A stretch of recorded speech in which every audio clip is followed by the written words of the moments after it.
नमस्कार, मी समीर इनामदार. आज आपण तासगाव तालुका कवठेकंद या गावामध्ये श्री अनिल शिरोडे साहेब आणि संतोष शिरोडे साहेब यांच्या हळद या पिकाच्या प्लॉटमध्ये आपण इथं आलेलो आहोत. आणि या ठिकाणी त्यांनी गेल्या 6 ते 7 वर्षापासून हळद पीक जे करतायत त्याच्याबद्दल त्यांचे मनोगत आपण त्यांच्याकडूनच ऐकून घेऊया. साहेब नमस्कार. तुम्ही या हळद पिकासाठी सुरुवातीपासून काय काय उपाययोजना केला हे कृपया जरा सांगा. हळद पिकासाठी आम्ही महत्त्वाचं म्हणजे गेल्या वर्षी 3 महिने पाऊस होता आणि हळद चालूच्या वेळी WMF हे जीवाणू आम्ही सोडले होते आणि त्याचा रिझल्ट एवढा जबरदस्त होता की त्या कंदकूज लागलेल्या जागे स्टॉप होऊन आम्हाला भरघोस असं उत्पादन नेचर केअर फर्टिलायझर वापरतं. तसेच आम्ही ग्रीन हार्वेस्ट नेचर केअर फर्टिलायझरचं ग्रीन हार्वेस्टसुद्धा आम्ही वापरलेला आहे. त्याचा रिझल्टसुद्धा आम्हाला चांगला झालेला आहे. आणि आता यंदाचा सध्या हे प्लॉट आहे तर ह्या प्लॉटमध्ये सुद्धा आम्ही WMFची आळवणी केलेली आहे आणि त्याचा रिझल्टसुद्धा आम्हाला आता सध्या ह्या प्लॉटमध्ये दिसत आहे. या अनुषंगाने आम्ही म्हणजे नेचर केअर आणि जीवाणू याचा केमिकल वापरण्यापेक्षा जीवाणू वापरलेल्याचा फायदा आम्हाला जास्त झाला. तर मी शेतकऱ्यांना सांगू इच्छितो की रासायनिक खतांचा वापर न करता जीवाणूंचा वापर करून हळदीचं भरघोस उत्पादन आपण घेऊ शकतो. अनिल शिरोडे साहेबांचे मित्र श्री संतोष शिरोडे साहेब या ठिकाणी उपस्थित आहेत. त्यांचीसुद्धा हळद आहे. त्यांनी मी गेल्या 6 ते 7 वर्षापासून हळद करतायत. तर शिरोडे साहेब तुम्ही तुमचं काय मनोगत व्यक्त करू शकता का? नाही, WMF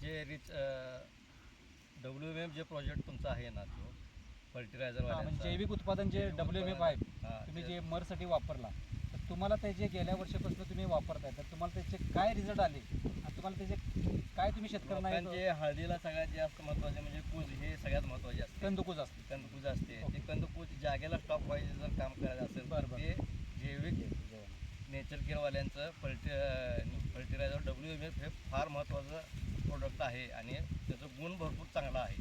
त्यामुळे प्रत्येक शेतकऱ्याने वापरावा असं आमची विनंती आहे. आणि अनिल शिरोडे साहेब तुम्ही गेल्या वर्षी सांगितलं की गेल्या वर्षी तुमच्या हळदीला कंदकूज लागली होती. हो. त्याच्यानंतर तुम्ही रानामध्ये सरीमध्ये तुमच्या असं पाणी 3 महिने पाणी होतं जवळजवळ आणि त्यावेळी सुद्धा तुम्ही झाड वापरलं. उपडून आम्ही बघितलं कंद लागलेली होती त्यावेळी आणि त्याच वेळी आम्ही नेचर कलरचे म्हणजे WMFची आळवणी केली. ती जागेवर स्टॉप झाली. एकही कंदकूज परत वाढली नाही अजिबात. हे विशेष आहे WMFचं काम आहे. त्यामुळे उत्पन्नात पण जास्त आणि उत्पन्नात आम्हाला ग्रोथ मिळाला त्याचा. बरं, मग तुम्ही ते ज्यावेळी तुम्ही ग्रीन हार्वेस्ट स्पेशल नावाचं तुम्ही सेंद्रिय खत वापरला, WMF तुम्ही विल्ट मॅनेजमेंट फॉर्म्युला तुम्ही वापरला, त्यानंतर तुमच्या उत्पादनात काय म्हणजे फरक पडला असं तुम्हाला? WMF आणि ग्रीन हार्वेस्ट वापरल्यामुळे ग्रीन हार्वेस्टमुळे अजिबात नाही भरघोस आणि चांगली हळद पोचवते. त्याच्यामुळे कलर चांगला येतो आणि उत्पन्नातही वाढ मिळते. आणि WMFचा रिझल्ट एवढा जोरात आहे. आम्ही मसाला सुद्धा वापरतो. ग्रीन हार्वेस्ट हे कंपल्सरी डोसमध्ये आम्ही वापरतो. भले ऊसामध्ये असू दे हळदीमध्ये असू दे एकरी 4-5 पोते आम्ही ग्रीन हार्वेस्ट असू दे किंवा ग्रीन हार्वेस्ट स्पेशल असू दे हे दोन्हीही मी वापरतो आम्ही. त्याच्यामुळे त्याचा रिझल्ट चांगला आला आहे आम्हाला. ठीक आहे. तुम्ही गेल्या वर्षी तुमच्या रानामध्ये ग्रीन हार्वेस्ट स्पेशल वापरला, WMF वापरला, इतर उत्पादन तुम्ही वापरला, तर तुम्ही मका सुद्धा तुम्ही रानामध्ये घेतला. मका घेऊन सुद्धा तुमचं किती क्विंटल हळद एकरी निघाली? 30 क्विंटलपर्यंत हळद गेलेली आहे आता. 30 क्विंटल हळद त्यांची एकरी निघाली. गेल्या वर्षी आमची 33 क्विंटल हळद निघाली पण मका नव्हता. आणि संतोष साहेबांच्या इथं 33 क्विंटल हळद निघाली. त्यांच्या इथं मका नव्हता.